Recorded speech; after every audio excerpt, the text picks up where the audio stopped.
Welcome to all our participants. Good afternoon to our speaker from Australia. Thank you for joining us for this exclusive masterclass for CBSE school leaders on iterating workplace practices post the COVID-19 crisis. My name is Priyanka Vaidyanath and I work for the Australian Trade and Investment Commission, Austrade, in India. I will start with some housekeeping information. Today's session will be for a duration of 1 hour and 30 minutes. This session is also being live streamed on CBSE Academic YouTube channel. So if any of you are facing technical issues, request to please visit the link shown on the screen. At the end of the session, we will be taking questions. In order to ask a question, please type your questions in the chat window in the right side of the panel or use the live chat session if you're attending through YouTube channel. Austrade is recording this webinar and will be sharing the recorded version after the session. Please note that the audio quality may fluctuate during the webinar. In case you have audio-related issues, please check your headset and audio settings, and if the issue still persists, please disconnect and connect back again.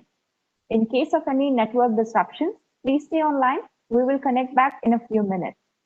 The Australian government has been taking initiatives to support the sector during this challenging start to 2020. One, we have launched Australia Virtual Masterclass Series, partnering with some of the leading Australian universities to introduce you to Australia's quality education and enable you to smoothly transition to online teaching. The Professional Development Series for school leaders started last week and will continue until the end of June, and all locations are welcome to join. We believe it's a great campaign which can unite the education community during this difficult time. A big thank you to Dr. Biswajit Saha and the Central Board of Secondary Education for extending support to our program.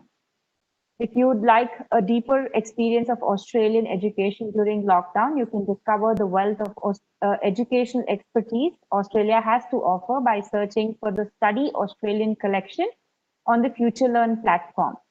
And three, Austrade will also be launching the 2020 edition of the schools video competition soon. We will keep you posted on the dates and details of the competition.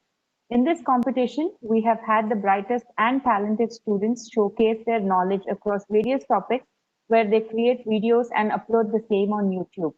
The winners have traveled to Australia in the past, and this year we'll be back with more excitement. I would now like to introduce our academic, Dr. Sharna Biblin. Dr. Sharna Biblin is a lecturer in management at the Sydney Business School, University of Wollongong, working at the intersection of talent management, information technologies, and HR analytics.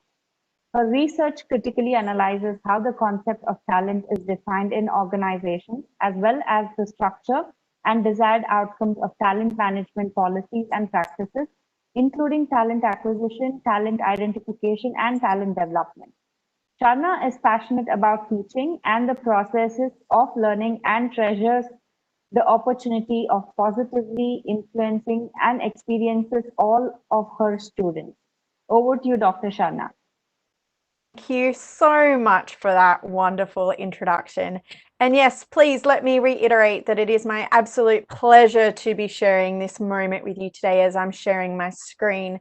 To be able to be talking to you and sharing some of those insights to do with talent management and technology and how we might go about managing our workforces currently. And by workforces, we are talking about the educational context, both now and how we are going to do this moving forward. So it is my absolute pleasure to share the next hour and a half with you and be able to share my insights and really facilitate a conversation to think about where are we now and what do we want to do and where do we want to go in our journey together as the team of humans and humanities. Now, as already said, I am Dr. Sharna Biblin, so I am a lecturer at the Sydney Business School, the University of Wollongong, and we will be talking about our workplaces and practices. Now, I do know that this is your final presentation in this series. Lucky for me to be the final number 6 in the presentation series.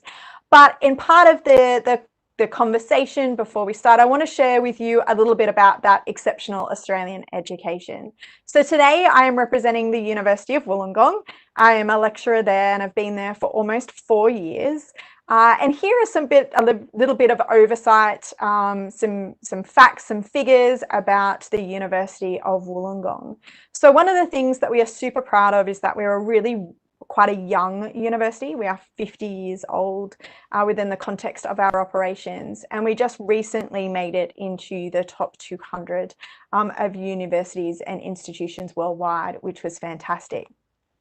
The other thing I want to share with you today about my institution and the University of Wollongong before we start thinking about and reflecting and pausing about how we're going to do things moving forward is to share with you that we've actually got campuses all over the world. But within Australia and within New South Wales, within the Sydney sort of area, we've got 3 campuses that I'd like to profile here for you, which international students have the opportunity to study at any of these. And I've had the absolute privilege of teaching at all 3, and I'll share with you in a little few moments some of the photos of me with students at both Southwestern Sydney and in our CBD. So at the top, we've got our traditional campus, which is famously known for its ducks and duck ponds. The middle picture is of a brand new campus that we've only had in the last 4 years, and that is in the growing sort of population area of Liverpool, and we call that Southwestern Sydney. And also our wonderful CBD campus, and it's that bottom photo down there, which is my institution, my campus, the place in which I spend a lot of my time as my work location. And as you can see, it's a terrible place to work in terms of the view. So it's a really nice place to study and teach. As we were talking about and just thinking about the next time an hour and a half together, what we're really going to be doing is thinking about and pausing. So this is a different time. The idea that I am presenting this to you in my home office is a relatively new concept from my point of view. I would usually be in the city presenting this and thinking about what we're going to do. But regardless of where we are, whether we're in India or the Middle East or here in Sydney, this really gives us an opportunity to think about what's going on. And so I like to be able to get us to use this time to really reflect about who are we, where are we now, what do we want to be doing, and where do we want to be going. So if I could just think of you, one of the things is that for some of us, we see change as this chance for lots of things to do differently, to innovate, and I'll talk a little bit more about that as well. But for others, we've got this uncomfortable notion of what change is, and that the current situation might be considered completely unwelcome. It's like, I had enough on my plate in trying to facilitate impactful student learning, even before COVID-19 and the health crisis that we're facing. Regardless of where our mindset is, regardless of what we think, this really gives us an opportunity for a time to pause. And it is with my privilege to try and facilitate that time, that opportunity to be able to stop and think and reflect and pause, to think about how we as leaders are operating within our educational context towards both our students and also to teachers. Because now is a really good time, and I love this image, to look in the mirror and to think about those people that we are leading, those people that we are managing. Are they on our team and saying, oh my God, not quite sure what she's up to? Or are they on our side going, yay, Sharna, that was awesome, and you so deserve a round of applause? Before we think about how to iterate post-COVID-19, because that's really what we're going to start talking about, how do we transition through this context and through this health and educational and economic crisis, knowing that it is going on, I want to share with you a little bit more about me before I start talking about my insights.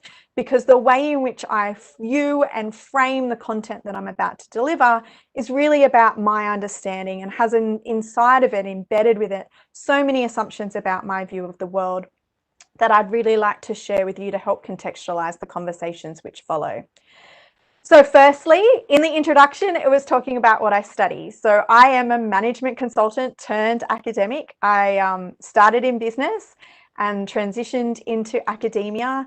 And I self-describe myself as what we call a pracademic. So I'm an academic that is only really interested in making sure I can generate knowledge and insights which can be useful.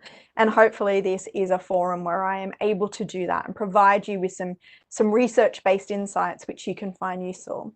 As we talked about in front of our introduction, I am interested in the intersection between talent management information technology, analytics, but fundamentally I'm interested in business. So my speciality and my focus is about how do we structure, how do we organize workforces, which in your context can absolutely mean a team of teachers within your school environment as principals and school leaders. And how do we mobilize and structure their work in order to help us execute our strategy?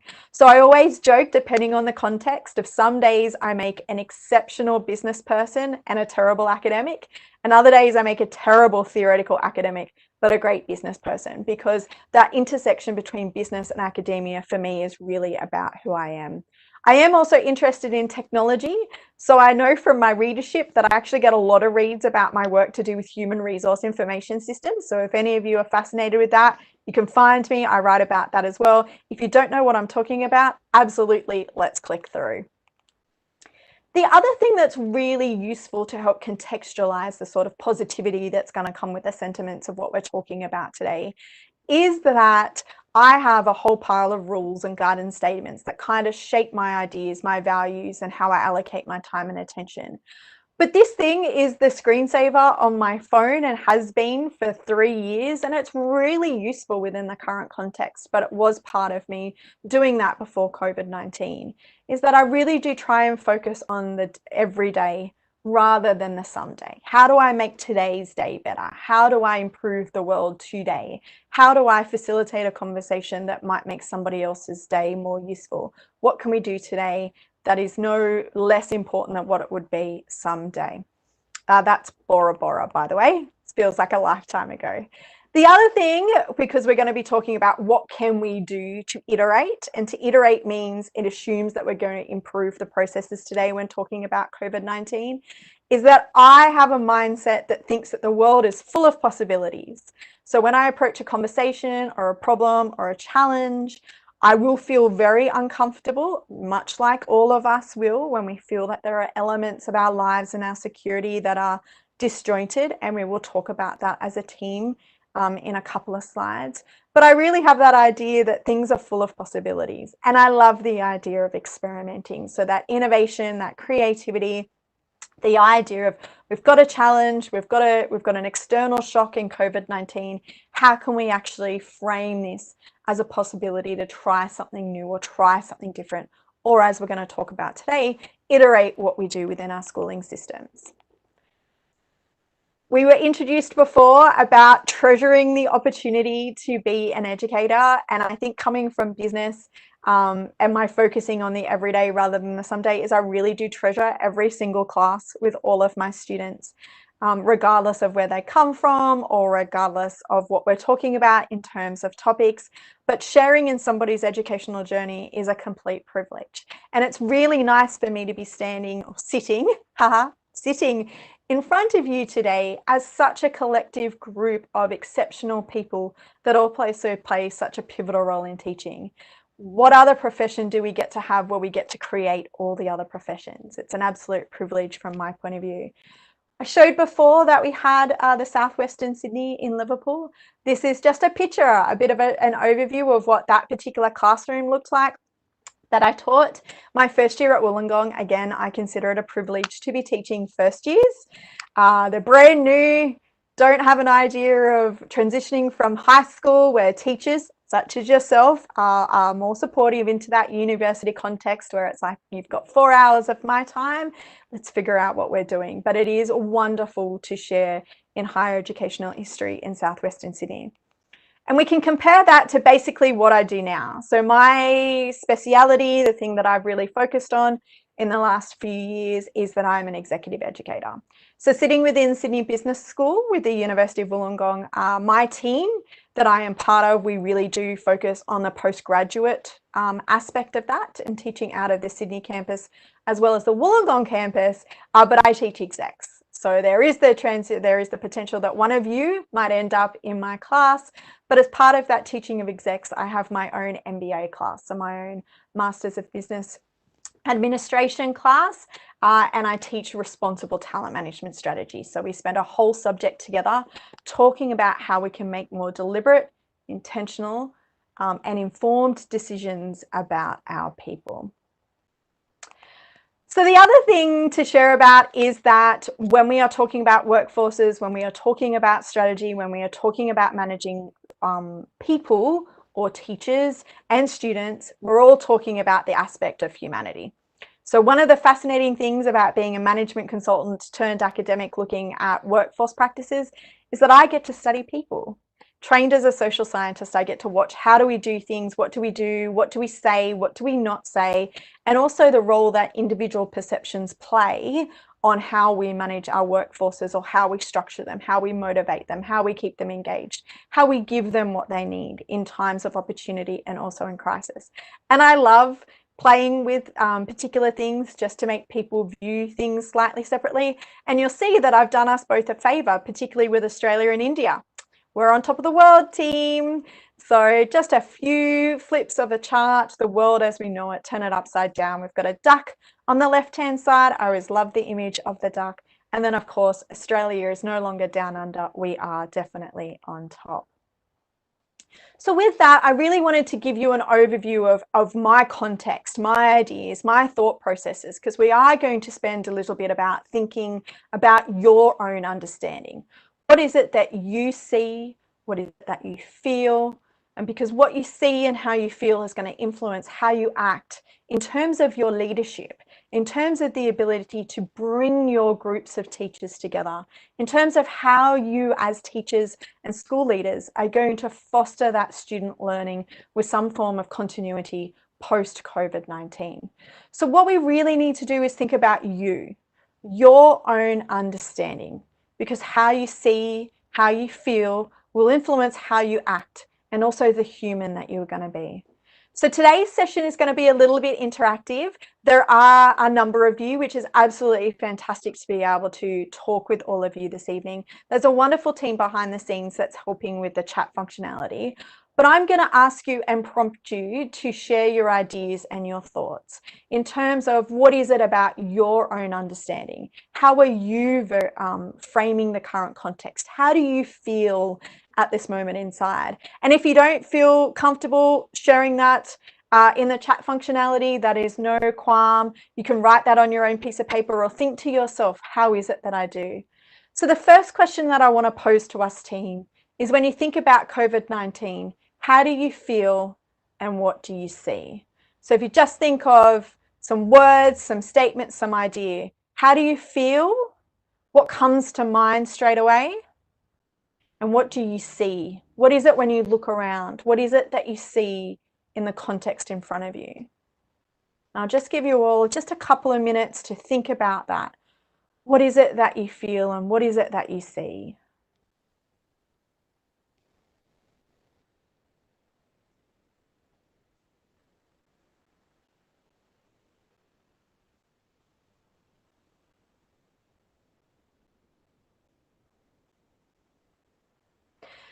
And one of the things that we need to do as leaders, both in crisis and outside of crisis, is to really think about what is it about me in my role as a principal, in my role as a teacher, in my role as a school leader, in my role as being in the ability to sort of influence those people and those students in front of me. How am I approaching my work every day? How am I feeling about this?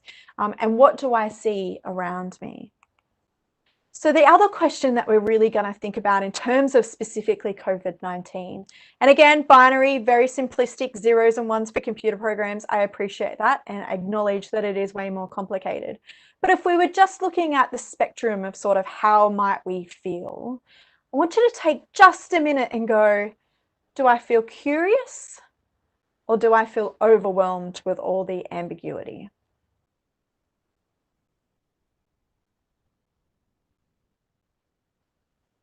So again, just taking just a moment of what we are doing in COVID-19 to check in with ourselves as leaders and go, how do I think of this?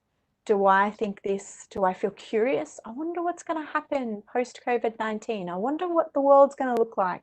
Or is it like, I don't know what's going to happen post COVID-19.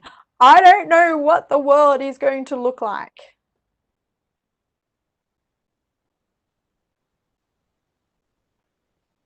And then the second question I want us to take stock of, and just to take the time to reflect on before we move forward and before I give you actionable insights about what we can do or particular takeaways of things that you can do post this webinar to go, okay, what have I learned and what can I do differently? Is, do you see endless challenges or numerous possibilities? So in your role as principal, as school leader, as a teacher, potentially as a parent, as a fellow human being, do you see endless challenges in front of you, or do you see numerous possibilities?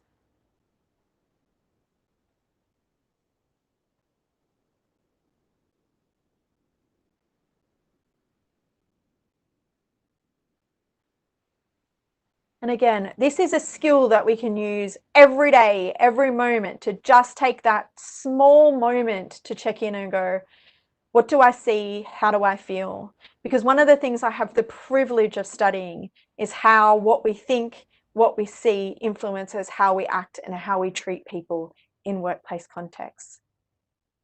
So I want to say it's going to be okay as some of the part, but regardless of whether you're curious or encased in ambiguity, I'm going to share with you 3 things that you can say and do as school leaders to pursue student learning with a degree of continuity. Okay, so part of what we're going to be doing in our time together is I'm going to give you a topic or an idea that is really important in my research and which I've seen pre-COVID-19, but has kind of been illuminators, particular things that we might want to address as school leaders and principals and teachers in this process, and take this as an opportunity to think about how we can do things better moving forward. So the first thing we're going to do, team, is to start with your teacher strategy. Now, strategy. One of my favorite words, love it, along with kaleidoscope, but we don't really have the opportunity to talk about kaleidoscope of talent colors today. But strategy for me as a management consultant turned academic, everything starts with strategy. So today, our first thing that we're going to take the time to think about is your teacher strategy. So how do we mobilize our workforce, or in your case as leaders, your teachers, to help you execute your strategy and your school strategy? Now, before we do that, it's really important just to take a time to think about what is strategy. So if I asked you, what does the term strategy mean to you? And again, team, if I could ask you to choose the chat functionality, I've got a fantastic group of people behind the scenes to be able to capture your ideas. But if I say strategy, what do you think? What do you feel? What do you see when you hear the term strategy?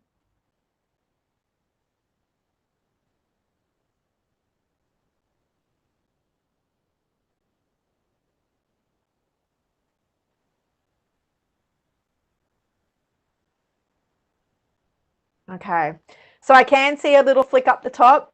Lots of things associated with planning. So let me unpack just a little bit to do with strategy. Now, in planning for this presentation today, I was trying to think about wonderful ways to make those cross-cultural connections between us, which is fantastic. And I don't think I can go past the opportunity of talking about cricket. So I know that cricket is not everyone's game, but we are Aussies and Indians. So if we're going to have any form of banter, then cricket is a good way to start. So one of the ways I like to teach talent management and workforce strategies in my MBA class is I do actually talk to them about cricket. Some of the students love it, some of it not so much. So again, with everyone here today, some of you will love it. But let's think about in terms of strategy. We are planning, but when we are planning, we need to know what game we're playing. We need to know what competition arena we are competing in, and we need to know the success criteria. And the success criteria also always fascinates me. So let's think of it in terms of cricket. Know what game you're playing. Cricket. Woohoo. Fantastic. But knowing what is your competition arena, there is a very big difference between whether we are playing a test match, a one-day international, or a T20. So although we can say in terms of our strategy, we as educators, we as people that are selling education, fostering learning, all that sort of stuff, we are all playing the same game. And even in a university environment, we share quite similar values in terms of fostering student learning, just a different context. But even though we are playing the game, we need to know what competition arena we are in. So if we are doing primary school, high school, universities, postgrads, MBA, for me, they are very different competition arenas to be in. Competition used loosely in this context. But if we take that to a cricketing analogy, there's a big difference between whether you're playing a one-day international, a test match, or a T20 or in the India Premier League, right? They're all cricket, but they are very different ideas about what it is that we're doing, what is our aiming. And then we really need to think about our success criteria. One of the fascinating things about COVID-19 is that absence of idea of how will we know we did the right thing? How will we know that we saved people's lives? How will we know that X was doing that? And we could say the same thing to do with a cricketing analogy or a school analogy. How will we know that we have executed our strategy? What are those success criteria and how much control do we have over those? So let's think a little bit more about that, because I'm going to give you 3 aspects of your teachers, your school, that you can start working on in the context of this webinar, but also post it to start thinking about how am I going to iterate my workplace practices post COVID-19. And in saying that, post, again, a loosely used word, we can start doing this stuff straight away. So number 1, strategy, strategy, strategy. You must reiterate your talent strategy. So let's again just take a couple of minutes to reflect and think. Are all teachers of equal value? Again, team, I'd like to encourage you to pop your ideas in the chat. You can be binary, so yes or no. Are all teachers of equal value? Yes, yes, yes, yes, no, no, no, no, yes, yes, yes, yes, no, no, no, no, no, yes, yes, yes. Here again, team, is a really good ways for us to take that time and think, what's my own understanding of all of this? Because we can already see from the chat functionality, and I'm sure it'll be the same in our YouTube, is that we have these very different views about the role of teachers and are they of equal value. So from my research, I study how we attribute value to individuals in the context of organizational based work. But we can take those ideas and transfer them into the teaching context. Do we think that all teachers are of equal value? And you can see from the chat, we don't have a uniformity agreement or disagreement on that. The next question, so let's just think about in terms of our teacher strategy. What role do teachers play in executing our strategy? What makes a specific teacher valuable? So let's assume that teachers are not all of equal value, or even if they are, what is it about a teacher, an individual teacher, that makes them valuable in the context of your school? So I want you, for this question, team, is to adopt that principle lens and go, within the context of my school, within the context of my educational environment, what makes a specific teacher valuable?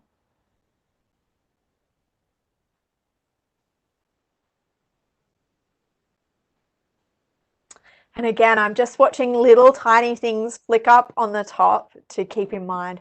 But I can already see that there is an array of different responses in our chat functionality. And that's always a good environment too, is to see what your colleagues think. Because even though we are all in this team, we are in this together. So you have the opportunity to see what your colleagues think in terms of what makes a specific teacher valuable. Now, one of the things about COVID-19 is that if we take a very critical organizational based workforce strategy lens, so again, very commercial, very corporate, the idea that not all of our employees are created equal, this is a really good time for us to think about. Pre-COVID-19, would you have given the same answer? Pre this current global pandemic and health crisis, would I have communicated the same ideals about what makes a teacher valuable? Because here's our opportunity to start iterating workplace practices post-COVID-19, to think about us as a leadership team, us as individuals. Would I have said the same thing before this current context? So we are, from an organizational point of view, totally under the assumption that some teachers are of greater value. Like in organizations, some individuals are of greater value. They should be aligned to our strategy. But the way in which we do that is that inherently all of us as individuals go, if you're more valuable, I'm going to invest in you. If I think that you're more valuable, I am going to gamble on you. I am going to see you. I am going to reward you. I am going to develop you. And in the process of COVID-19, it's giving us that time to pause and reflect, pause, as I will do now, pause and reflect on whether we think the same things are valuable. Are there particular qualities and attributes in our teaching team that we now know as school leaders we should invest in more? Is there something about COVID-19 that's made you go, I thought this wasn't that valuable or really wasn't an important skill or attribute, but COVID-19 has really illuminated. It's really reflected that mirror image to say, actually, this deserves this attribute, this quality, this way of acting and performing, this way of talking with our students, can help us think about what we need to know going forward. So with all of our 3 things that we're going to talk about today, team, and this is our first one in terms of getting you to think about, we need to iterate your teacher strategy. We shouldn't be doing the same thing. We shouldn't be considering all of our teacher things the same way post-COVID-19. Is your action step. Now, again, you're all educators, so you're familiar with the idea of homework and stretch goals. So thinking of that and harnessing that thing that we all value on this call today to think about, okay, here's my action step from teacher Sharna today. Reflect and then decide where you are going to iterate your talent strategy. So, and your teacher strategy. So where is it? Is there a particular skill? Is it a particular capability? Is it a particular attribute that you as principals and school leaders are going to take the time to go, we didn't think that was valuable then, now it is moving forward. Okay. With that, team, let me introduce you to point number 2. And the second sort of thing that I want to share with you today, based on my research and my reflections and ideas about how I'm seeing talent management and workforce strategy in light of COVID-19. So I always like leadership. All of you in your positions on this call today are either current or future leaders, and either that way you are the leaders of your students. It's up to us to instill them, to keep them safe, to inspire them, to teach them something. COVID-19 has been a fantastic opportunity, again, knowing that I think it's full of possibilities, is to look at the notion of leadership and think about what type of leader do we want to be. So one of the things that we do already know from organizational-based research is that we see more of leadership in times of crisis. When we are feeling as individuals, as citizens, as humans, when we feel under attack, when we feel scared, when we feel full of fear, when we are full of ambiguity, we look to others to help us guide us through that particular context or that experience. And COVID-19 is exactly a really good example of that, where we have, myself included, had numerous days and perceptions and ideas of confusion and ambiguity and concern, and concerns about security, concerns about health, concerns about job security, concerns about paying bills. So we do then look to leaders in order to think about what can we learn from them, and we also need to see them. So here's just a sample of images just to kind of invoke a bit of reflexivity. But again, I'm going to pose you some questions. What skills and capabilities in a leader do you want to see? So as not yourselves as leaders, but as somebody that looks to leadership in this current times, what are the qualities, the skills, the capabilities, the attributes? You can pick a term if skills and capabilities doesn't work for you. But the idea is to think about, what do you want to see in a leader? What is it that you need to see for them to act, for them to say, for them to show? How do you need them to act in order for you to feel and see that they've acted in a particular way? That's positive. And here, just in case you're not quite sure, we have the New Zealand Prime Minister, Jacinda Ardern. We have Donald Trump, who is in the US. We have my own Prime Minister, Scott Morrison, and of course yours. So just a small selection of, if we took that time to think about consuming the world news at the moment, of how vastly different our leaders have responded to the current context. Now let me give you that extra moment of reflexivity. Sometimes it's really easy for us to go, yeah, absolutely. I know what I want to see a leader do. I want them to make decisions. I want them to be articulate. I want them to be front and center. Now let's think about it. Which type of leader do you want to be? So again, each of you in your roles as school leaders and principals and teacher, you are a leader. I know that when I stand in front of a classroom of whether it's first years or exec students, postgrads, does not matter. They are looking to me as being a leader. So giving that the time, the attention to think, what type of leader do you want to be? Is there a particular person on this screen where you're like, I absolutely want to be like them, and no? Or that's the type of leader that I'd like to see. That's the type of leader that I'd like to be.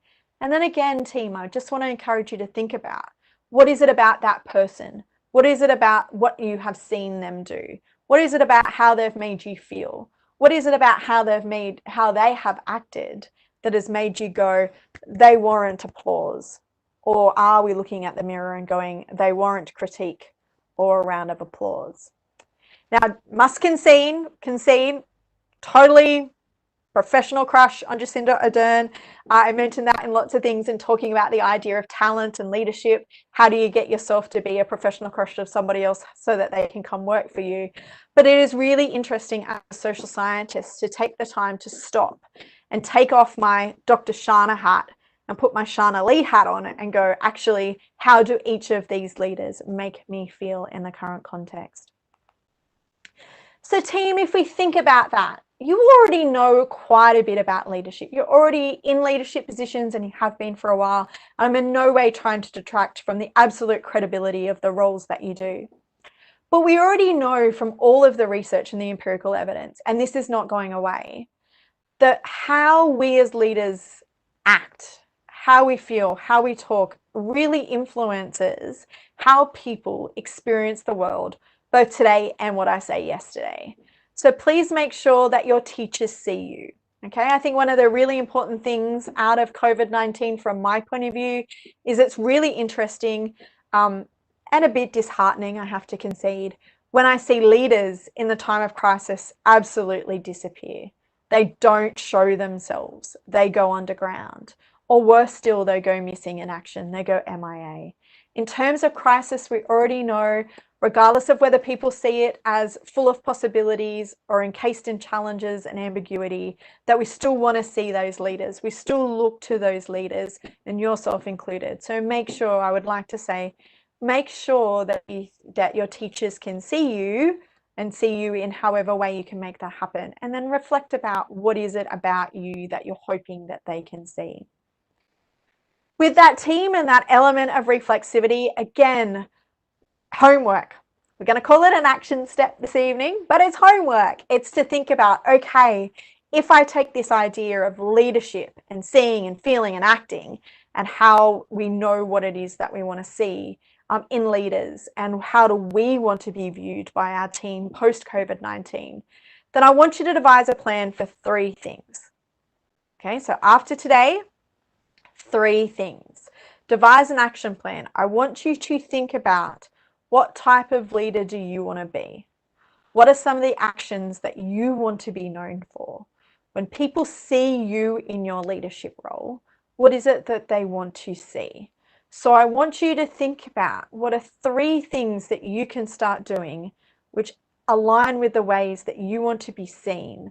And think about leaders that do it with decorum. So think about those people that in the COVID-19, if you're not quite sure where to start, think about leaders, any type of leaders. Doesn't have to be world leaders. It can be any type of leader or leadership, formal or informal positions, to say, actually, I've really admired what they've been doing throughout this crisis. And take the time to think about, what is it about what they've done that's made me feel better, that's made me see things full of possibility, or that's made me act a little bit differently. And think about those 3 things that you can do, action words, those things that you can do to help you transition and ensure you are the leader that you want to be. Number 3, team. Wow, okay. Didn't see that coming, I have to say. But what we need to think about is that we had this amazing context now in hindsight, which has been terribly unsettling, where we have had the opportunity to think about the how and where of student learning. So when talking to organizational leaders, I've been having lots of conversations about the where, when, and how of work. And I've been doing that for over a decade. And there's actually a webinar coming out with me in it next week where I've been saying I've been talking about the where, when, and how of work for well over a decade. So I've had the privilege to work in particular situations or organizations or set myself up with that, where I've done some form of working remotely or working from home for 14 years. So that means coming into the current COVID-19 crisis and being asked to do it from home in the context of here, I'm very, very fortunate in terms of having access to hardware and software. So there's 2 computer screens, there's another computer down here, it's relatively set up. So thinking about that. But we're also had to change not only where we as workers have done our work, but where you as teachers have had to do your teaching. So what we need to do is take this time to think about what is it about the how and where of learning that we want to change or update or iterate before our students start returning. So again, let me just ask you, take a couple of minutes to think. Where do you prefer to foster student learning?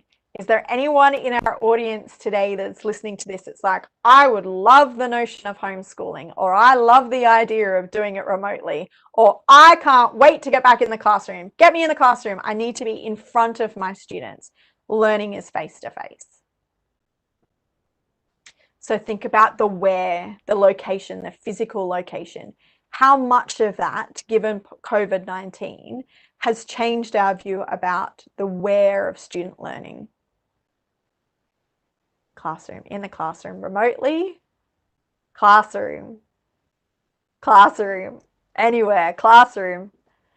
So it's interesting just flicking through some of the comments because again, that image that I showed you at the front was me in the context of the beginning of the year, transitioning from starting my MBA subject in the physical classroom, just like you do, and then having to teach it online, which it did look like this, of teaching my MBA students in remotely and thinking about what aspects of those student learning outcomes, what aspects of my content delivery couldn't be transitioned.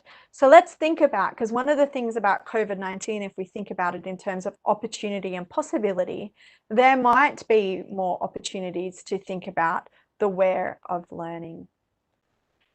The other thing I want you to do is to, again, you've got your school principal hat on, you've got your principal, your school leader hat on, or you've got your teacher hat on. What do you want to see change in the approach to teaching? So because of COVID-19, just the current context, what is it that moving forward post COVID-19 you want to see change in the approach to teaching?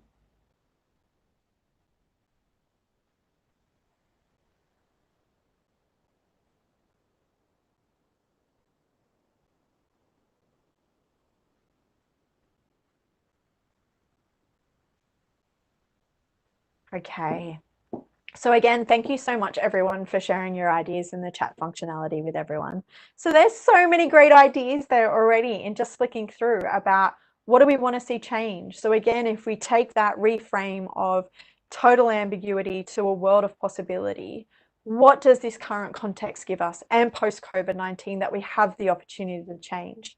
One thing I want to say there, and there is a caveat, there is an asterisk, terms and conditions apply. It's really important that we don't overreach. So just because we've had this current context, it was all reactionary. It is a health crisis first and foremost, and still is, that we don't think about we can do that because. So thinking about what is it that we want to change and why.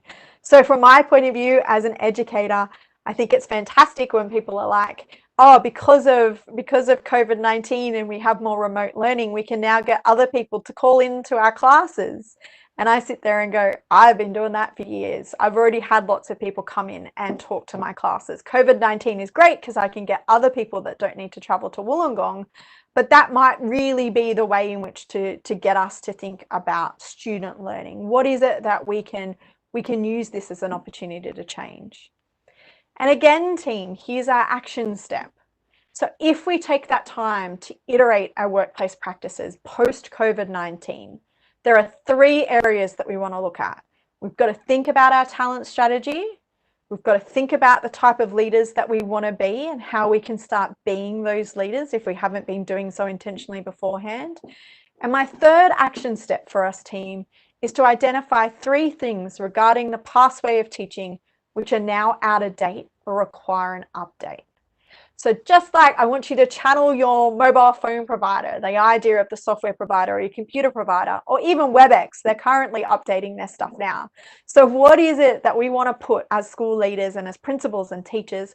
What is it that we want to put in the next version of teaching? If we're going to upgrade and install a new version of teaching post-COVID-19, what are 3 things that we want to put in that update?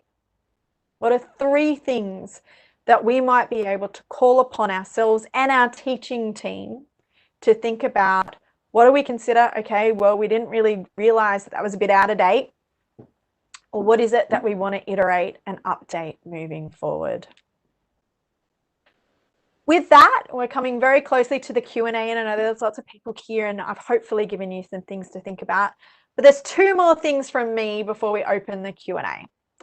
So bigger theme of all the stuff we've been talking about today is me using sort of the Snow White analogy of taking the time to think about what's in the mirror and think about taking that time to pause.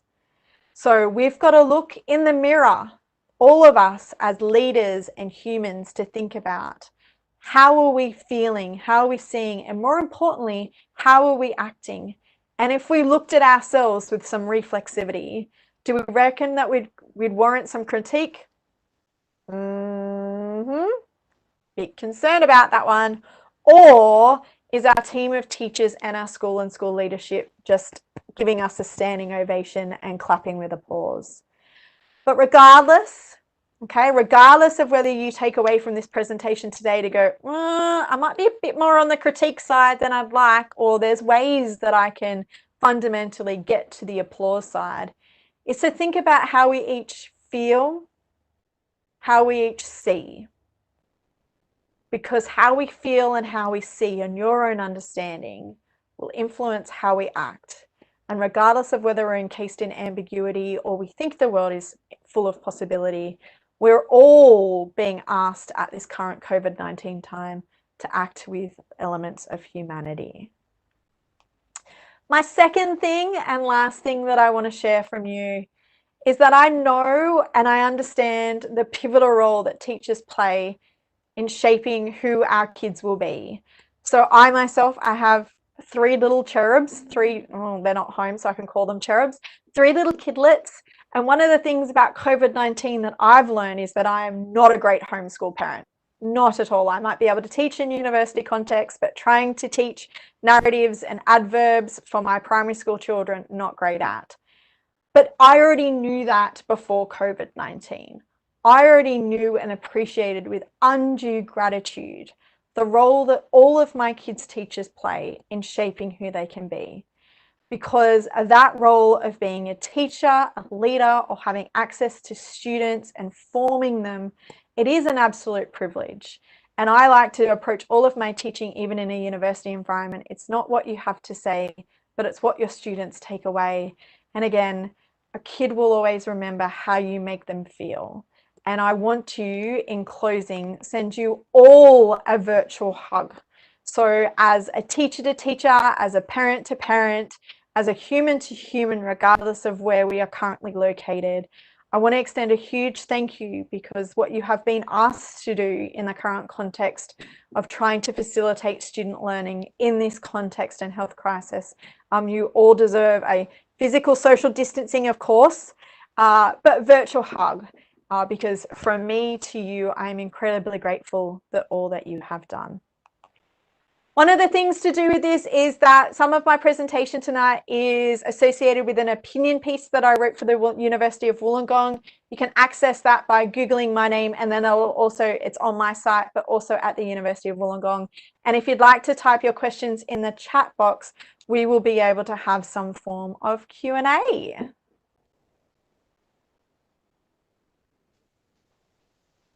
Thank you, Dr. Sharna, for such a fantastic masterclass. Your session was very engaging, both through WebEx and live chat. So not just educators, I guess it's relevant for all of us, and we have received so many positive comments during your session. Especially they're saying, it's an excellent presentation and all that.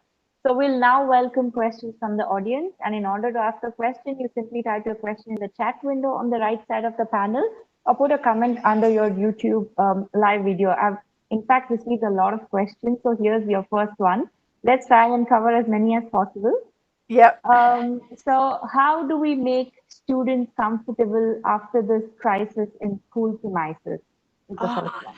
Look, I think I really want to attempt to be, and in preparing for today's presentation, I want to try and be quite sensitive, because I do have this mindset of everything is full of possibility, and I do live in Australia, and we are currently having a very different context to what you are experiencing here today.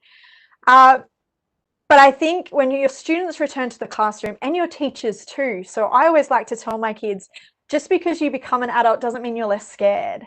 Just because you go from being a kid in a classroom to an adult in the world doesn't mean that you don't need that sort of virtual group hug. So I think the thing we need to, I would suggest as an action plan, is to just focus on that feeling of security. When all of us come back into the classroom and the workplace, so your teachers as well, not just your students, when we come back, it's different. It's new. The mirror looks different. The context is different. Humanity is different. The world is different. And we need to get in and acknowledge that just all your little students are going to feel differently when they get there. They're going to see COVID-19 differently. They're going to see school differently. They're going to see learning differently. And so many other contextual factors are going on in the background that's really going to do that. So I would say in terms of learning too, yes, we want them to learn, but we probably need to spend that time just letting them come back in and going, I see you, I care for you. That was super scary, hey team.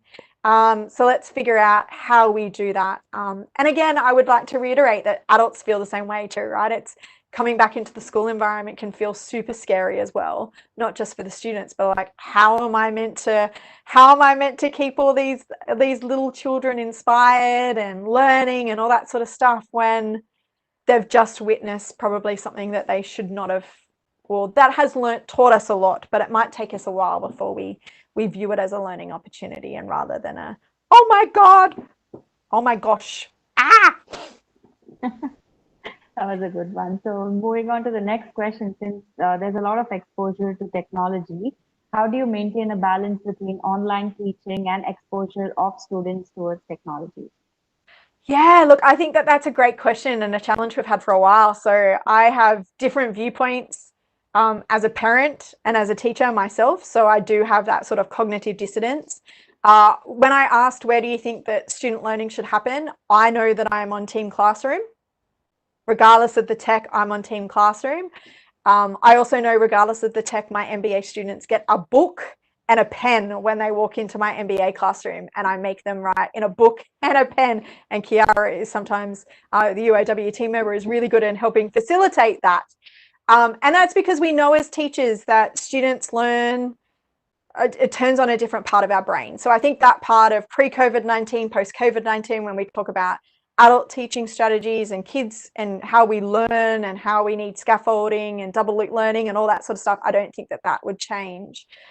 I think the challenge will be that even when we're allowed to have kids back in the classroom, they probably won't come back at the same rate.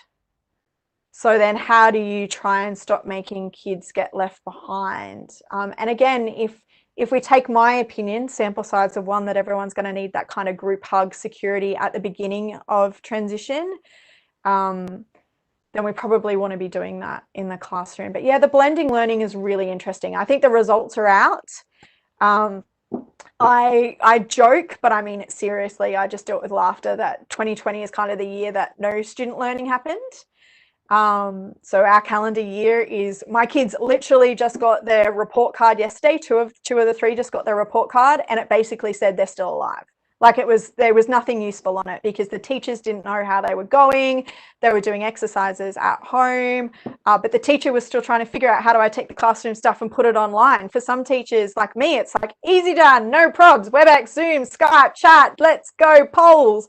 And for other teachers, they're like, yo, what? WebEx, Zoom, what? Or how do I transition from that to that? So I think that that's a really good part of us in our teacher strategy, that point number one, to think about not just the blended learning, but also how do we invest in ensuring that our teachers are really equipped to do this in a way that aligns with their teaching pedagogy as well. Great. Since you were talking about teacher and student, I got a question while you were talking, saying post-COVID, there'll be a natural distance between teacher, student, and students and students. How do we ensure that this one doesn't become an emotional distance? Yeah, again, I think that that's a really good question. I think in the benefit of hindsight, calling it social distancing didn't help. I think if I also study language use and how language makes us feel. So I'm from my social scientist point of view, I'm like, if we called it physical distancing from the start, maybe we wouldn't have had that association of emotional distance. But when this happened, we were all kind of told reactionary and very fearful, stay away from each other. And that's just not possible in most of the contexts that you're experiencing. So that whole idea of just stay away from each other was not real, and social distance, like it just wasn't very, wasn't necessarily the most effective communication message that we could have. And I don't think we know what it's going to look like. So again, in a university environment, I'm being asked to teach online all year, and I'm the one campaigning saying, can't I come into the classroom? And I'll try and do the physical distancing and try and do all of that. And again, we're talking about leadership, right? So do you want to be the leader that just figures out that that's what you want to do, and it's a new challenge, which means there's new possibilities? Or as a leader, do you go, I don't know how I'm going to bring all my kids back into the classroom with all that distancing, and it's just overwhelming? So again, I'd kind of take that question and just ask you all to take that moment of reflective. Are you like, well, this is an experiment, let's give it a go? Or am I like, this is just going to be way too hard? And check yourself, because how you are thinking and feeling about that question at this moment in time is going to influence what you do going forward. And that's kind of the idea of today's presentation, is to go taking time as leaders to go, how do I feel? What do I see? How do I want to act? How do I, and that interrelationship, because we know our little kidlets can pick up on that too. So if the parents come back to school and the teachers come back to school and they're like, like our kids are going to pick up, like your kids are going to pick up on that straight away. I can't imagine that they're vastly different from my little kids that take so much energy and idea from their parents and their schools that they can kind of pick up and sense when things aren't quite right. So how do we as adults, again, make sure that we're okay when we're in that context to then support our students and what they need in that physical space? Great. So as we speak, we just, having a lot of questions that are being posted. I'm trying to be a little bit more That's quicker. all right. That shows how interesting your presentation was. So moving on to the next one, what strategy should we follow post COVID-19 when schools will open again? Where does the physical infrastructure of education stand post COVID? Yeah, great question. So thank you everyone for the exceptional questions. It's really good for, again, me to kind of pause and take the time to reflect about what's shaping my opinions as I'm sharing these as either Dr. Sharna or just a fellow human being. It's hard to go past technology, but I think technology is easy. So when we think about needing to invest in infrastructure, I think the easiest one is to say we need more computers, or we need this, or we need that, or we need better internet connection. I think that's easy. But as teachers and school leaders and principals, we don't always have control over that. So even like the quality of the internet or the accessibility, even if we give them those devices or the access to that hardware, we don't always have control over what that is. That's kind of more of a government, societal based issue. So I think without having the answers, and it's for me to give you the framework or think about how you can think about this, is to go, what can we control? So what is it that within the context of our school, our teacher group, necessarily not without money, but what is it that we can do to enhance the quality of our students' lives? And I think that's where we need to start. How do we enhance the quality of their lives? And if we enhance the quality of their lives in terms of investment, then we'll get to enhance their learning. But I think we need to recalibrate as humanity before we get to the learning part. And then that could be part again of your strategy of going, what are 3 things that we can update, or what are 3 things that we can get rid of? So the other thing that I'd like to encourage all of you on this call today is when you are thinking about where to invest and where to invest in what to do next without the answers, is what is it that you might want to take away? How do you actually take something out of your school day, or take something out of what you ask your teachers to do, which because of COVID-19 you realized it didn't really matter? And that might be another way that you help develop your schools and iterate your workplace practices post COVID-19. What is it that we can take out as much as what we can put in? Great. So I'm combining 2 questions here. From social distancing to global closeness, what steps should the teachers take to bridge virtual gaps and real human bonding? And the sub-question is education going to be mostly an individualistic affair and ignore the social aspect post-COVID? Yeah, okay. So again, keep bringing the great questions. They're fascinating. So I have to concede, I teach adults. So as a university lecturer, I do adult-based learning, not high school or primary school-based learning. So there are slightly different teaching pedagogies. So take whatever I say and dismiss it if it doesn't apply within the high school context. But I think the first part of what do teachers need to do, I think that's why I gave you all a virtual hug. Like, that's why I ended the presentation with the whole virtual hug. And I think one of the interesting things that I'm having with my 3 children, who are 8, 6, and 4, so they're little, is all that they've heard through the news from their point of view. Their cognitive ability is that they can get sick, and if they get sick, they can kill their grandparents, right? That's all that they can kind of cognitively compute as my children, is that when you ask them about COVID-19, it's like, can't go near grandma, granddad, we might kill them. Like, it's a really thing. So I think the interesting conversations my husband and I have been having, and again, not in the classroom because I haven't got to be back in the classroom with my students either, which I'm longing for, is to say, actually, even as an adult, this has been really scary. Like, even as an adult, I'm quite confused about what's going on. I don't have the answers. And as a workforce strategy researcher, scholar, used to be a consultant, my job was to provide the solutions. Much like this forum, it's been my job for so long to give the answers. But in this current context of COVID-19, we are all learning at the same time, in real time, in reactionary. And I do lots of stuff to do with scenario planning. And there's no way that we ever scenario planned that the whole world would geographically shut down at the same time. Great. So in fact, I have a very nice question here. COVID is making people humble or cruel. What do you think about it, and how education plays an important role in this kind of a situation? Yeah, so look, that's a great question again, and it kind of goes back to the first point that I was trying to make with all of us on this call and this webinar today, is that one of my privileges in being an academic and an executive educator is I get to ask all of my students and everyone that I interview, what do you think? Why do you think that? What's shaped your opinion of that? How does that make you feel? Obviously in a research environment, and I'm talking about how we attribute value to people in the world of work. And that's why I like to start these forums and webinars, particularly in the current context, is to say your own understanding of this. So if we're saying that people are crazy or have been great with humanity, take that time to reflect. Which side are you on? Like, are you the person that people are like, or actually, I'm probably on the warrant critique team, or am I warrant applause and everyone's clapping me? So again, when we pose these questions to me, which are great, please keep doing it, is to take that time and reflect and go, how would people describe me in this current time?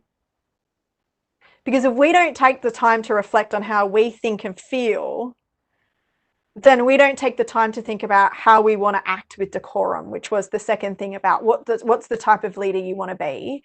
And that action step is start thinking about 3 things of ways that you can act. Because sometimes those people that are full of possibility don't know and yay, and the people that are like on team, oh my gosh, don't know that either, right? It's that element of interpretation and reflexivity. So again, I thought it was really important in our conversations today with my UOW team to say, in setting up the presentation for tonight, I want to acknowledge all those factors and context and variables that really shape me and how I come at our hour and a half together, because it really does frame how I'm talking to you, the words that I use, the language that I use, my ideas that it's full of opportunity and positivity.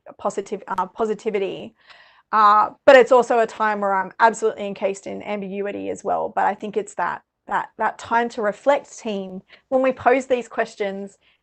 I don't have the answers, but flick them back and go, oh, which one am I? And what would other people say about me? Well, I think you're doing a great job. So, reflecting on the positivity, what's the possible positive effects on children after the COVID crisis? My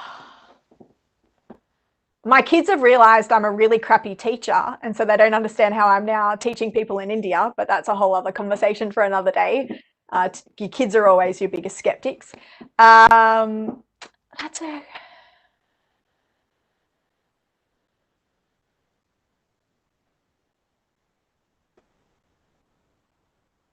I think that great question. Here we go.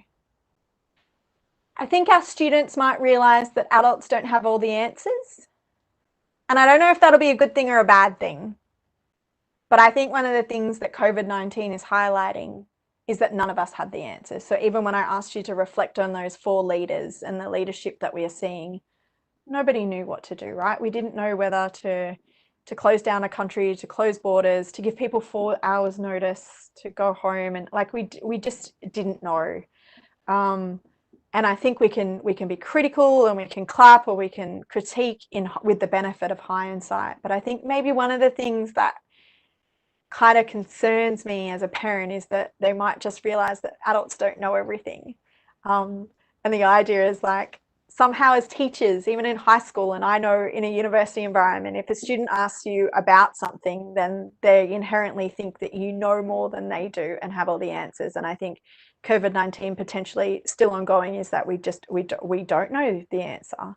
We don't have the answers. Our leaders don't necessarily know the answers to our questions either. So I'm sure as each of you as school principals and school leaders, you're asking your leaders above you about what you're going to do and how this is all going to work and what we're going to do moving forward post COVID-19, and they probably don't know either. All right, so maybe moving on to the next one. There is a lot of fear that's been developed, in the kids nowadays and the current youth. So how do we deal with that particular fear? How the fear? Yeah, I think superficially, and again, I don't know if it's very useful, but I think acknowledging it is really all we can do to start with as teachers and leaders. So I know even with teaching adults, transitioning from face-to-face to online in a reactive way within a week. I'm also teaching adults who have their own children, but I think one of the things that I have done very differently as in my teacher capacity with my students this year is I've shown them a lot more of me, a lot more of Sharna Lee rather than Dr. Sharna. I'm not sure I'm hugely comfortable about that, but the remote learning, the context, everyone at home, sort of bringing everybody back into the home has meant that a lot more things are on display. So I think step 1 is probably acknowledging the fear and that it's okay to fear that way, like that is an appropriate response. And I think that's all we can really do. I think once we start acknowledging that it's fearful and it's no less fearful in the school environment, I think then we go to stage 2. So if we're thinking about how we are going to set up workplace practices post COVID-19, these are step-by-step things. Like I usually argue totally against anything that's step 1, step 2, step 3, step 4, step 5, because the world is way more complicated than that. But I think we go back to basics. I think we go back to let's get our kids into the room, let's get them in the classroom, tell them that we see them, we miss them, they care for them, and that we've, colloquially in Australia, we've got your back, but I'm on your team, go team. And then I think maybe once people feel a little bit, our students feel a little bit less scared, then we can kind of, again, stop, pause, reflect. What can we do now to enhance the quality of their life or to enhance their student learning experience? But I wouldn't be expecting any of that fear not to be there. And so I think acknowledging that is probably more useful than pretending everything is okay and we're just going back to normal. Great. So there's another question that focuses on teachers here. So few teachers are very intelligent, but they're not comfortable with new technology. Any suggestions on training them? Yeah, so let's remember that we didn't set them up for success. So this was an environment, this is not a case of digital transformation. This is not a case of instigating strategically blended learning, whether in a school context or a university context. So I think it's really important, firstly, to acknowledge that this wasn't part of the strategy. This wasn't part of the plan. This wasn't part of our success criteria or part of our teacher strategy that we were going to ask everyone to teach through some form of technological capability. So firstly, let's cut everyone some slack. Because this wasn't deliberate, intentional, informed, it was completely reactionary. Second thing I want to highlight in that conversation and that question is that we can't separate how we are teaching to what's going on in the world around us. So just because there's an emphasis to take our teaching home and do it through the tech, and not all of us might be comfortable with the tech, it wasn't just that we all went home and started doing remote learning. Like, we've got houses full of human beings that we're not used to having in the house.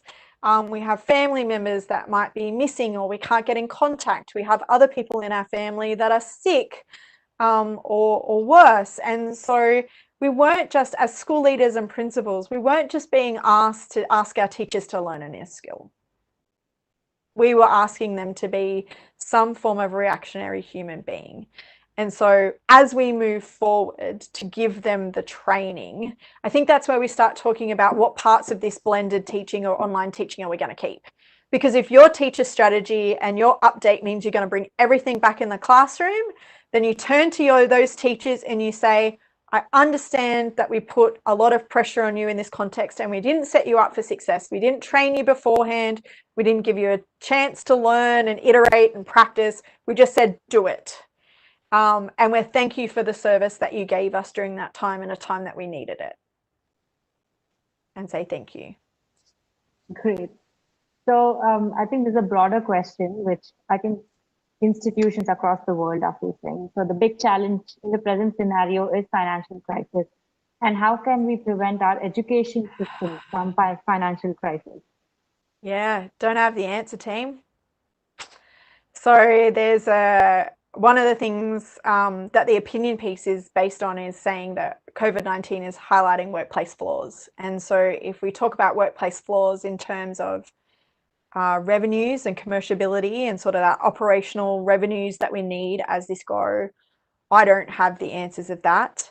As a social scientist, I get to look at it very curiously from that point of view because I'm not an economist, I'm not a finance person, so I can tap in and tap out and know that that's outside of my my expertise. But if you have access to an economics academic or someone in government, I'd be asking them how are we going to do this differently, and is this part of our workplace strategy that we need to update, that we do need to figure out how we ensure that our schools remain viable, whatever viable means within the context of your success criteria and part of your strategy.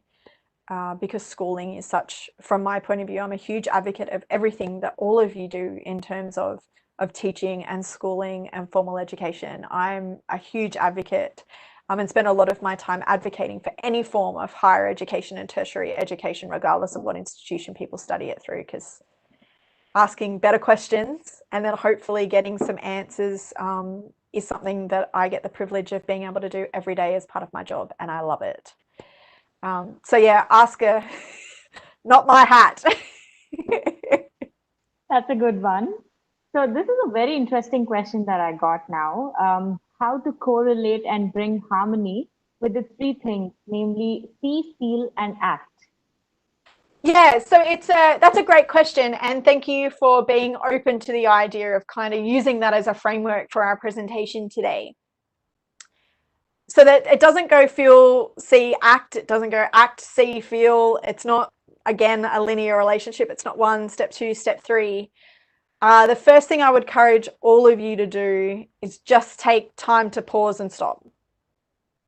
So if this is a new skill, if this is a different idea, if this is something that you're putting in your teacher strategy update as part of COVID-19 to provide your teachers with a framework to pause and reflect, to take note of how they feel, they see, and how that might be influencing how they act, then this is it's an iterative process. It's a learned skill, and all of us are educators, so we know that we need to learn something, consume it, practice it, get feedback on it, reflect on it, and then give it another go, right? In terms of double looped learning and scaffolding that. So without getting harmony, that is for the individual themselves. And again, I want to concede everyone that this is not a normal presentation that I would have had 2 years ago, telling you to go do this, go do that, go do this. All of those suggestions that I've given you today are in the context of a much greater health crisis going on in the background. And it's okay if you feel scared. It's okay if you feel full of ambiguity. Our brains are programmed to say, I'm under attack, or I am not feeling secure, and that's the way our brains work. So I think the best thing that we can do for our teachers in harmony is to say, if you feel fearful, if you feel overwhelmed, don't critique yourself for that.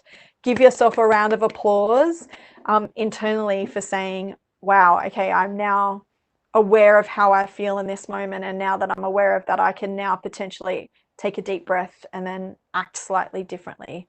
But again, if you can get to that point to just take the time, then I think you all deserve a round of applause. Great. I've been receiving a lot of questions. I'm sorry if I'm not able to address all of them, but I'm trying my best. So, in fact, related to what you were just saying, post-COVID, unemployment is soaring, and what skill should we enhance to sustain in our jobs is one of the questions. Yeah, great question. So that's part of my normal research, is what skills and capabilities are valuable in organizations. And you already are skillful and valuable as teachers. And I think that's because inherently, and I am speaking in a collective group, but to be a teacher, you have an inherent desire to know more. You have an inherent desire to do more. You have an inherent desire to be more, because without knowing more, without doing more, without learning more, you can't be that teacher that you want to be for your students every single day. So I would say lots of XYZ things that you can probably do, but I think that meta skill of being curious, of wanting to learn more, of wanting to be more, of wanting to help more within an educational environment, again, I would take this opportunity to thank you all, because being a teacher, regardless of whether it's crisis or not, you have a set of skills and capabilities that are completely valuable. And if teaching is not for you post-COVID-19, then as somebody that understands or studies how people get jobs, I would say emphasize that whole ability to learn, the ability to question, the ability to want to be more, the ability to iterate, and the underlying desire to do so, because that still puts you instead of a lot of our human colleagues that aren't framing things in terms of what is possible and what is probable. But either way, let's give it a go and figure it out. Great. Now, going back to schools and in terms of priority, when the schools reopen, is there any particular age group that needs to be given priority for attending school or classes? I'm not sure if there's any particular agreement on India's side. I know that I can talk from Australia. Our year 12s, kindergartens and year 1s in New South Wales went back first. I would think and again, this is uninformed opinion and complete conjecture on a sample size of 1 being a parent. My 6-year-old needed way more help than my 8-year-old. And of course, you're in high school, and I can appreciate that. But if you take that same lens, is that my 8-year-old could follow directions. He could understand what a question was asking him to do. He had some comprehension and understanding of what the teachers were asking them to do. Whereas my 6-year-old, she was asked to create a narrative with adjectives and no one knew what we were doing. So if you take my personal story and apply it to your context or your school context or your student cohort, how can you take that learning lesson of my personal story and think about that question in your context rather than attempt to give me the answer of what of these student groups would we have had at home that wouldn't have been able to thrive, that probably had to survive? Because again, yeah, I know that my 8-year-old was happy to thrive with contention, but my 6-year-old, like, we were just surviving like homeschooling because she didn't have enough of that cognition and understanding and framework to build on to get that double loop learning, to get the feedback, to be able to reiterate. So again, no right or wrong answer, and it's not my job to do that. But if that personal story of mine can help you think about the answer to that in your school context, in your classroom context, then think about which one of these sets of students might need just a little bit more and why. So this one is a very interesting question. So do you think that it took the educator community of COVID-19 to change themselves and their perception on teaching and learning? Yes. Yes, I do. As a new generation, I wouldn't call myself young, but I know a lot of my colleagues consider me sort of the next generation. A lot of the stuff that they are now considering as appropriate ways of teaching are parts of our ways of doing, and have been for a while. So I think absolutely there will be people that will look at it with a lot more. When I opened the presentation, I said, for some of this is full of possibilities. For others, this change is completely unwelcome. So there will absolutely be teachers where the current COVID-19 has just been like, you want me to update what? I've been teaching for 40 years this way and it's been effective the entire time. And put your own dialogue on that, team. As you listen to that story, you've probably encountered one of your teachers that's like, I know what I'm doing. I've been doing it longer than you've been alive. And any sort of comment and sentiment to that effect just makes me shiver. Because I'm like, we've learnt a lot in education. Our student cohort has changed. The context of learning and education has changed. And so we as teachers need to adapt and change too. Without an emphasis, obviously with an emphasis on what it is that we want to teach our students and what is it that they need to take away. But yeah, absolutely, there'd be some teachers in Australia and India and any other country that would be like, oh, whoopsie, I haven't updated my teaching materials in a decade. And that's not a good practice, even pre-COVID-19. So I think that's an important part of these discussions and these questions is to say, if that's how they were teaching pre-COVID-19, I'm not sure that maybe that warrants some critique even before the current context. All it's done is kind of illuminate things that weren't done very well before. Great. So can you suggest how to measure self-regulated learning? Don't know, wouldn't feel comfortable commenting on that. So self-regulated learning is not my expertise. So there's probably those of you in the audience or listening to the webinar that will have other people in your colleague group that are have way more expertise to be able to give you an informed answer on that one. Okay, so moving on to the next one, what are the suggestions to keep students and parents connected besides online teaching? Students and parents connected? Yes. Do they want to be connected? That's my initial reaction. So I would say question, I'd say for those of you that is a concern about how to keep parents and children connected in schooling, I would say that the best people to ask are the parents and the students. So if that is the notion of success, if the notion of success in the competition, the arena that you're in, again, if we just take some of the stuff that we're talking about in our presentation and take that skill set or that frame and that lens and say, what matters to the parents and the students? What is it that they would want to see? For me to be a leader where my teachers and students and parents feel connected, what is it that they would want to see? How is it that they would want to feel? And then what is it that I, as the school leader, can do to start actioning that so that it aligns, so we can act in that way that makes them connected? So yeah, I'd say students and parents would be the best people to ask about what matters to you. And I think that again comes back to that original thing where I said about strategy, and your teacher strategy. We need to pay more attention to our success criteria. So how do we know that we have connected parents and students in a more meaningful way? How will we know that we have done that and that has been useful in the current context and moving forward? Great. So this is the last question, which has a sub question, which is very interesting. So as leaders, what would you suggest for us to feel good and motivated during this testing time? And here is the sub question.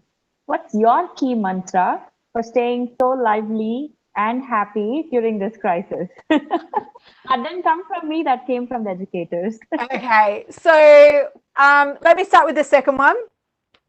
Yes, I am like this all the time. So I've always joked, in a classroom, it works great.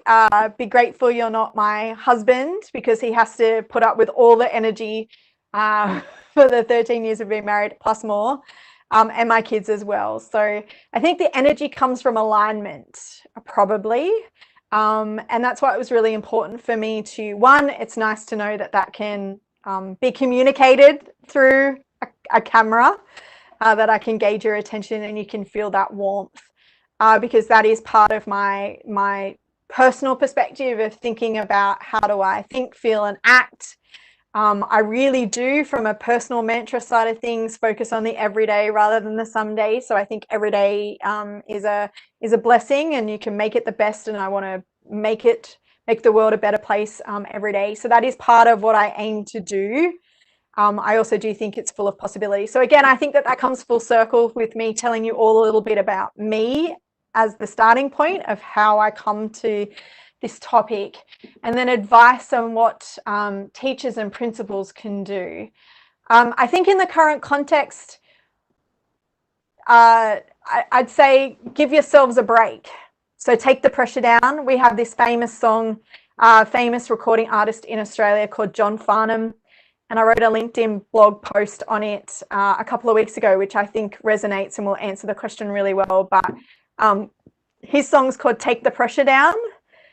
And I think before we can remotivate ourselves, we need to give ourselves the opportunity as adults to say, this is scary. This is something we didn't plan for. Nobody necessarily has the answers. There's lots of cognitive dissonance. There's lots of ambiguity. First and foremost, it is a health crisis.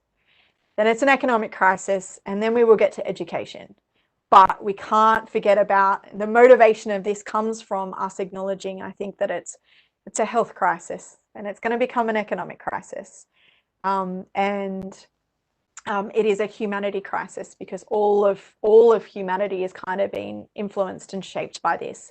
So I would say Google John Farnham, Take the Pressure Down, and use that as your song and potentially your self-talk to just say, before you motivate yourself and before I give you advice on how to motivate yourself, give yourself a break and say, under the current circumstances, I think I am doing the best that I can do. And again, as I have said throughout this presentation a couple of times, and I say to my kids, it doesn't become less scary just because you're an adult. It's just that we're more aware of what's going on than they are. But it is absolutely, all of us have every right to feel encased in ambiguity, fearful of what is happening now, fearful of what is happening next. And as humanity, we will figure it out together. So go team. Thank you so much. So I'll wrap up the session now. I'm sure all of them want to hear more from you, but unfortunately, we don't have enough time.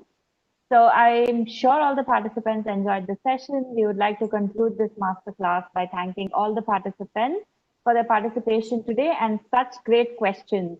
A big thank you to Dr. Sharna for her time and such a wonderful presentation, I must say.